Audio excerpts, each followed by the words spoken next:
A very good morning to all of you who have joined today for our CRRT sessions webinar.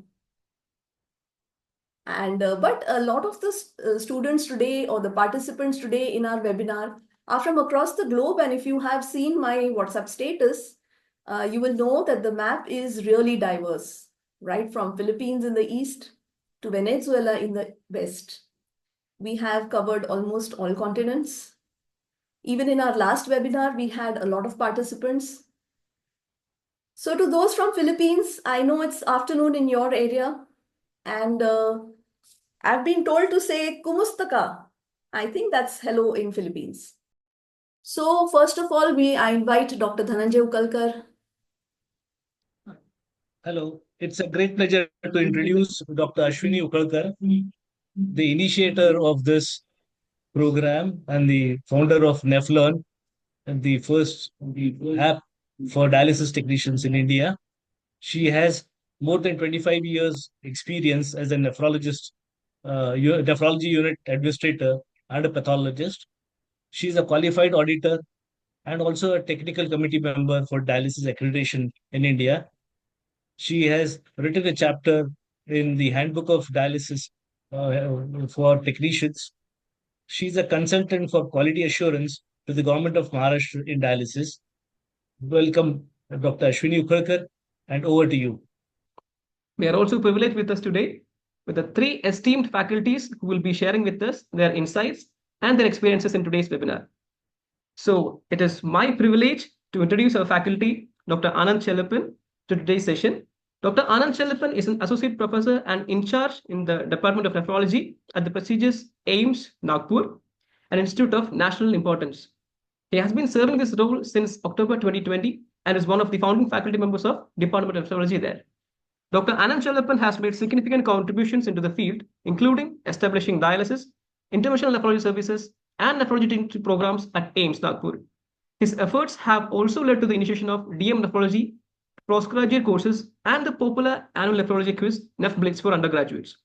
He is an active member of the Institutional Ethics Committee as a subject expert and is involved in nephropathology services, collaborating with the Department of Pathology for clinical pathology discussions. It is my pleasure to invite Dr. Anand Chellapan to this webinar. So over to you, please. Thank you, Karthik, for the kind introduction. Am I audible? Yes, sir, you are audible. First of all, I extend my heartfelt gratitude and thanks to the Nephlon team headed by Dr. Ashwini Ukalkar for giving me the opportunity to connect with a whole lot of enthusiastic dialysis healthcare professionals from all around the globe. It's a very fine Sunday morning here. So very good morning to all of you here and good afternoon and good evening, depending upon the time zone where you are in. So I'm excited as well. So let me move directly to the topic that has been given to me, CRRT. CRRT stands for Continuous Renal Replacement Therapy. Renal replacement therapy, which is very useful in patients, especially those who are critically ill. So that's what we are going to discuss about. So let me share my screen and we'll start my presentation. Is my screen visible? Yes, sir, we are able to see. So the topic given to me is to do or not to do what's in the GFR. So it's one of the essential things that as a dialysis healthcare professional, one is supposed to know as to what are the indications of continuous renal replacement therapy. So the learning objectives that I start my 15-minute session with. So at the end of this session, as learners, all of you, I hope should be able to define what is acute kidney injury and describe its burden in hospitalized patients.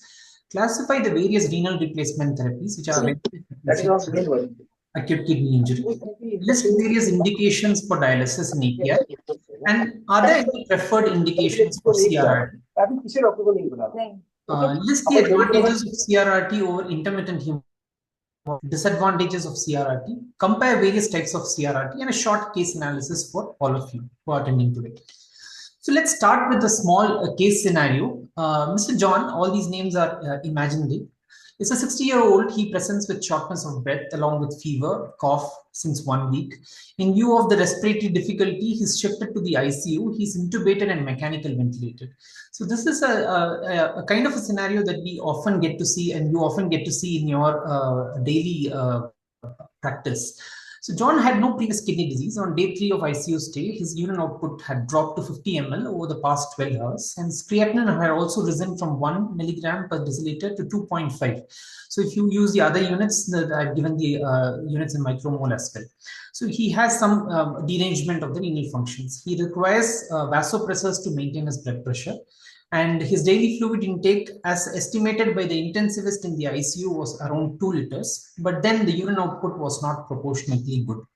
So the nephrologist and the intensivist assess Mr. John, and they come to the opinion that the patient needs dialysis, and John has been advised CRRT by the nephrologist, and this has been communicated to the dialysis technician in charge, who's Ria in our case. It's an imaginary technician. Of course, all of you have been in this situation almost on a day-to-day basis. So as a dialysis in charge, she seems to have all the renal replacement therapy, extracorporeal renal replacement therapy options with her, like hemodialysis, SLED, and CRRT. So there are several questions which come in our mind. Of course, I hope these questions also crop up in your mind. What kind of kidney injury does this patient have? Is the creatinine very high? It's just 2.5. Is it enough to require dialysis? Why did the nephrologist choose CRRT here and not SLED or conventional hemodialysis? Are there any disadvantages if we do CRRT for this patient? And what was the CVV-HDF? So why did the nephrologist particularly advise this? What are the indications of these?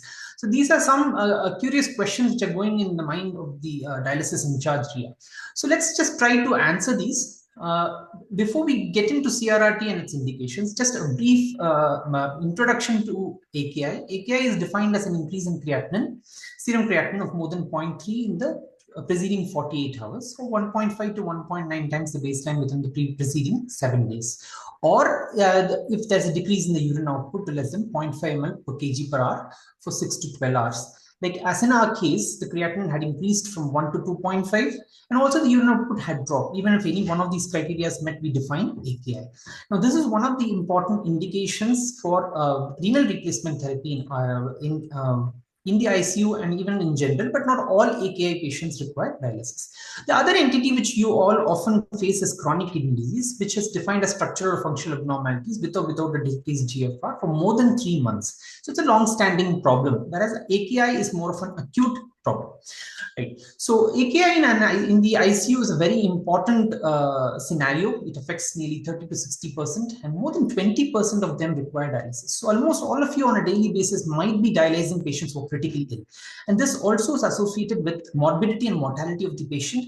And also those who develop AKI during hospital stay, their kidney functions is affected even in the long term, and there's a risk of progressing to chronic kidney disease. Now coming to the topic as such. So what all renal replacement therapy options are there for these patients? One is peritoneal dialysis and the other is the extracorporeal therapy. Now for this webinar, we focus ourselves on extracorporeal therapies in these situations. Now, before we go to the indications of CRRT per se, you need to know what are the other forms of extracorporeal renal replacement therapy. The one which you commonly perform is the intermittent hemodialysis, which you routinely perform in maintenance hemodialysis patients. And there are certain variations in that. There's an intermittent hemodialysis, hemodiafiltration, or high flux dialysis.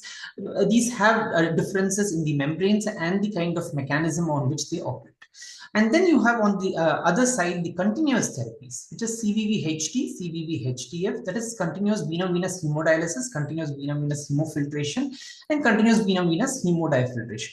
Now, these are classified based on the session duration and the session frequency. The one in the between is the hybrid, which is called slow or sustained low efficiency dialysis, and sustained low efficiency or slow low efficiency diafiltration, which is a combination of the intermittent and hybrid therapies. So as you see, continuous renal replacement therapy is a form of a continuous therapy rather than intermittent forms, and the hybrid is kind of a mix between these two. So we will be focusing on continuous renal replacement therapy in our session. Now, before we go into CRRT and its indications, we definitely need to know what are the advantages, disadvantages, how these modalities differ.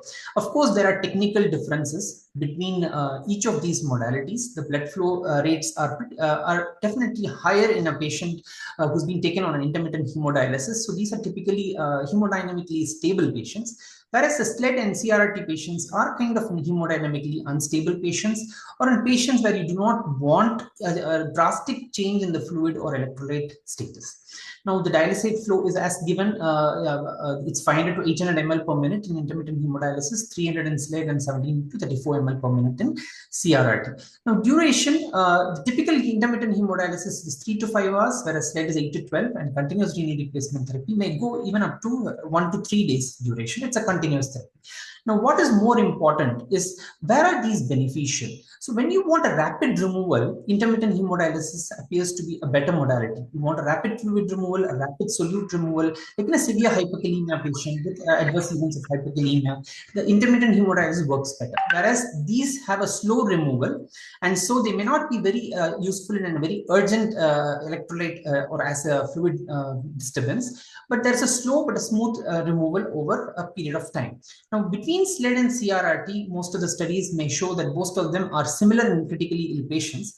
But for more hemodynamically worse, unstable patients, CRRT appears to be a better modality compared to the others.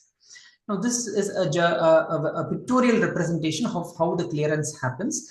So with intermittent hemodialysis, which we usually do, the removal is more of a kind of a phasic, and in between there is no removal, whereas in continuous therapies, it's more of a slope. An analogy is that of the turtle and the rabbit. So this is more of a continuous therapy, a slow removal. At the end of the day, with CRRT, you definitely can achieve a good amount of clearance, but it has to be done over an extended period of time. Now, these are the indications for dialysis in any form of AKI, where you have refractory electrolyte disturbances like hyperkalemia, hyperphosphatemia, hypercalcemia, metabolic acidosis, fluid overload, fluid excess, pulmonary edema, or symptoms or complications of uremia. Now, these are indications for dialysis in any forms of AKI. There are no specific indications for CRRT per se. So all these modalities that we discussed before can be used in any of these indications. Now, whenever we decide to dialyze a patient, we just don't go by a single value of any of these, but then we consider the broader clinical context. The presence of conditions which can be modified with renal replacement therapy. Like in the case that we discussed, the patient's requirement of fluid was 2 liters. The output was not adequate enough to meet the demand. So even in such cases, even without an overt or indication for urgent hemodialysis like the 5 which I mentioned above, we can still take patients for CRRT or any forms of dialysis. So it need not always be necessary that you have to wait for all the refractory indications. Even you have to consider the broader context, which the intensivists, physicians, and the nephrologists do on a day-to-day basis. But are there any preferred indications where CRRT can be better compared to the others like intermittent hemodialysis? Yes, CRRT being a slow and a continuous therapy is definitely useful, and it's better. Even KDIGO says the kidney disease improving global outcomes is one of the bodies which makes global guidelines for renal disease patients. They suggest CRRT is preferred for hemodynamically unstable. Like in our case, Mr. John was on dual vasopressor support, and for a scenario that you often face in the ICUs. Acute brain injury, somebody has a concussion, a bleed intracranial, or a cerebral edema. These patients, intermittent therapies can cause rapid change in the electrolytes and solutes, worsening brain edema. So these are conditions where CRRT, a slow and a smooth removal, would be preferred. And the next thing is also very important. It's not just CRRT for the nephrologist and the kidney disease patients. There are other extracorporeal support therapies for other organ failure patients, like respiratory failure patients. You have the ECMO and ECOR, and implantable left ventricular assist device patients. For patients with the cardiac disease, the molecular adsorbent recirculation system, single pass albumin dialysis, and hepatic failure patients. These are easily or better connected with CRRT compared to intermittent hemodialysis. So CRRT connects well with other forms of therapy. So you want to give a dual organ support, CRRT helps. So these are certain preferred indications. I hope all of you are with me and understand what are the indications. So summarizing, the indications of dialysis in AKI are the same for all modalities, but then there are certain preferred indications for CRRT. Now let's understand the advantages. Yes, we discussed it's good for hemodynamically unstable. It's a very smooth fluid removal, and there's no significant increase in intracranial pressure. It can be performed bedside, and it also clears certain middle molecules and immunomodulatory substances like cytokines. Some of you might have also used certain endotoxin filters like oxidase and toramycin and all. So these can also be connected. So a wider applicability of CRRT in also addressing various components of sepsis and removing other molecules apart from just small solutes, which are removed typically with the intermittent hemodialysis modalities. So what are the disadvantages? Yes, it's very good, but then it has its own problems. So it needs continuous anticoagulation, which can come with its own problems of bleeding, metabolic alkalosis. It needs an access, central vein access. Again, I would say that even patients who are having a fistula, like even if a CKD patient needs a CRRT, it's preferable to put a central vein access for CRRT. So these accesses are associated with infections. The temperatures can drop, and with prolonged treatment, they may develop electrolyte depletions. And of course, the more important one is financial implications, since CRRT has increased short-term costs. Now, the final two slides, how do we select the modality? So the first is the clinical condition and assessment of indications, which we discussed. The physician, intensivist, and nephrologist does this on a day-to-day basis. We saw the urgent indications and also the broader clinical context when somebody has to be taken on any dialysis modality. So that's number one. Now, among the dialysis modalities to choose, we use this as one. See if there are any preferred indications for CRRT. Judgment of short-term and long-term outcomes. This is very important. There has been few studies, of course, the data is not robust, that if you do CRRT early for AKI in these critical patients, the chances that they may become dialysis dependent later is lesser compared to those who have been given intermittent hemodialysis in the beginning. So it may have long-term implications as well as to choose between the modality. Availability of machine consumables and expertise, very important. All of you are here with us today to learn about CRRT. So unless my technician is comfortable with CRRT, I might still not offer CRRT for many patients. So the machines, consumables also have to be involved. Costs have to be worked out. Not all places cover these costs of CRRT. And of course, equipment footprint and is also an important thing. That is, to do intermittent hemodialysis, you should have good dialysis unit with a proper quality dialysis water, right? Whereas for CRRT, it's a mobile machine, can be shifted anywhere, can be connected, and it can be done. There's an ease of doing CRRT at any place in the ICU or any part of the hospital. So you don't have to set up a different RO unit there. So these are all various things that we need to keep into mind and consider the modality of RRT. Now, this is the final slide. So once we have decided CRRT, these are certain terms with which the physician, intensivist, or nephrologist might tell you. There's something called slow continuous ultrafiltration, continuous veno-veno hemofiltration, and continuous veno-venous hemodialysis, continuous veno-venous hemodiafiltration. Now, these all depend by the mechanism they operate. So scuff is mainly just to remove fluids. It's like your isolated as ultrafiltration, but in a slow way.